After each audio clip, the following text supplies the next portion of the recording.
예, 하남 시민 여러분, 기해년 새해가 밝았습니다.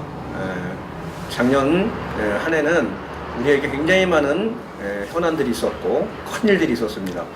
특별히 작년에는 우리나라를 전 세계민들이 주목하는 평화의 시대에 서막을 알리는 한 해였습니다. 이제 올해는 우리 하남 시민들께서 함께 응원하셔서 한반도 평화 시대가 잘 정착될 수 있도록 같이 해주셨으면 좋겠고요. 특별히 우리 하남시는 지금 큰 도전에 직면하고 있습니다. 3기 신도시라고 하는 하남 발전의 새로운 모티브를 갖고 있습니다. 우리 하남 시민들께서 한마음 한뜻이 되어서 이 3기 신도시 이걸 중심으로 하남 발전의 새로운 도약과 그리고 하남 발전의 새로운 전기를 마련하는 계기가 됐으면 좋겠습니다. 하남 시민 여러분, 올해 복 많이 받으십시오. 저희 지역위원회가 사실 한 2년 전에 굉장히 어려웠어요. 그래서 제가 이제 그 서울시 정무수석을 마치고 오면서 우리 몇 가지를 이제 약속한 게 있습니다. 그 첫 번째가 정책 정당으로 거듭나야 된다. 이제는 옛날에는 우리 정책이라기보다는 그 이해 요구 중심으로 이렇게 갔는데 이제는 좀 진짜 올바른 정책을 만들어내는 그 산실의 역할을 좀 해야 되겠다. 그래서 첫 번째는 정책 정당 거듭나는 문제. 그리고 두 번째는 우리 하남이 좀 어려운 문제가 있던 게 뭐냐면 민주당이 갖고 있는 그 조직적 위원회 좀 그 한계가 있었습니다. 그래서 조직적 위원을 좀 넓혀 나가는 이런 일들을 반드시 좀 해야 되겠다. 그래서 우리 민주당의 지지층과 더불어 또 그 위원을 확대해서 그 지지 역량들을 좀 더 확대하고 강하게 만드는 것, 그렇게 해야 되겠다는 걸 듣고, 그다음에 세 번째로는 우리 시민들의 소통 창구가 돼야 되겠다. 그래서 이제 정당이 또 지역위원회가 지역위원회로서만 아니면 정당으로서만 역할이 아니라 실제적으로 하남 시민들의 소통 창구 역할을 할 수 있는 그런 걸 거듭나야 되겠다 이런 생각이 들고요. 그리고 또 하나 더 있으면 이제 우리나라 정당이나 민주주의 발전 정도가 굉장히 달라졌습니다. 그래서 우리 시민들이 갖고 있는 참여적인 권리라든지 그리고 시민들이 갖고 있는 역량들을 정당이 잘 흡수해서 그것들을 반드시 국가정책으로 전환해낼 수 있는 역할들을 해내는, 그래서 실질적으로 정책정당으로 거듭날 수 있는 역할들을 좀 하고자 하고요. 올해는 어쨌든 내년이 총선이 있기 때문에 이런 걸 잘 입안을 잘 해서 총선 승리할 수 있는 기반을 잘 만드는 게 저희 올해 목표입니다. 그 사실은 제가 이제 하남에 여기 이 토박이입니다. 토박이고요. 그 사실 저희는 한 500여 년을 여기 하남에서 살았거든요. 그래서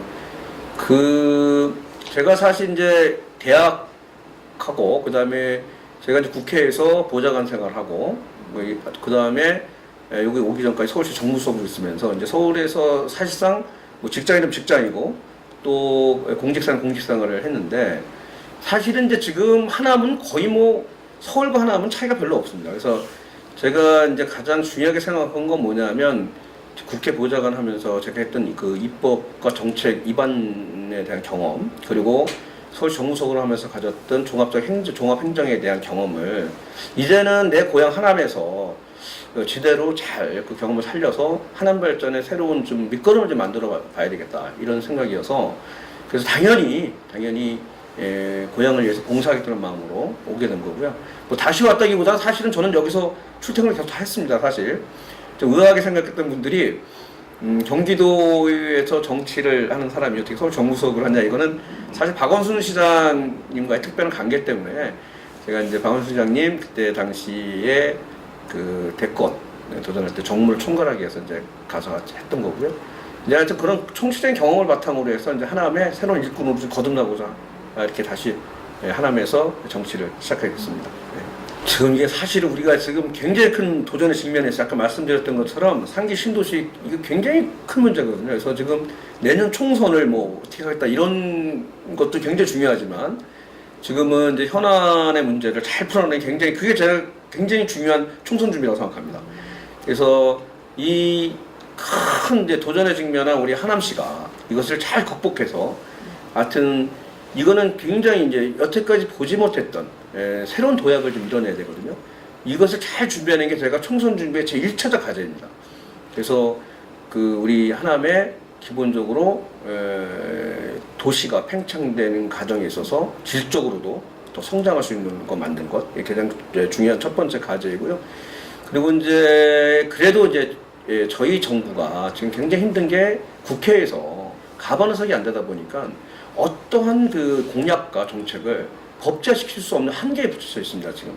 굉장히 좀 어렵게 지금 진행되고 있는데, 특별히 문재인 정부가 제시했던 여러 가지 사업들이 있습니다. 정책들이 있고. 이것이 결국 가반의석이 되지 못하다 보니까 굉장히 어려운 문제 봉착하고 있습니다. 야당의 반대, 또 법제화시키는 과정에 있어서의 여러 가지 논란. 그래서 이제 내년 총선은 반드시 여당인 민주당이 반드시 가반의석 확보하는 것이 굉장히 큰 과제입니다. 그런 거 그렇게 하려면 각 지역에서 충실한 노력으로, 그리고 헌신적인 노력으로 시민들에게 득표를 좀 받아야 되거든요.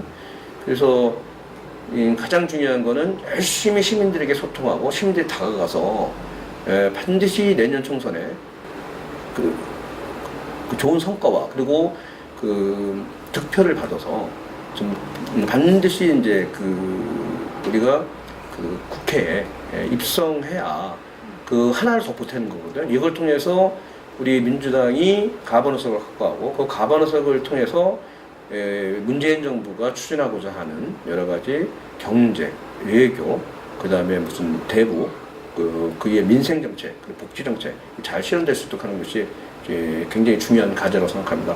그래서 내년 총선은 어쨌든 저희 민주당으로서는 문재인 정부의 완성, 그리고 문재인 정부가 추진하는 것을 제재를 할 수 있느냐 없느냐에 큰 갈림길에 놓여 있거든요.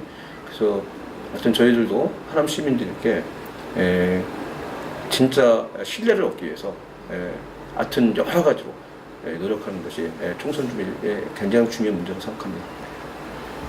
최정준입니다. 종신연금, 종신복지로 윤택한 하남 시민의 삶을 만들어 가겠습니다.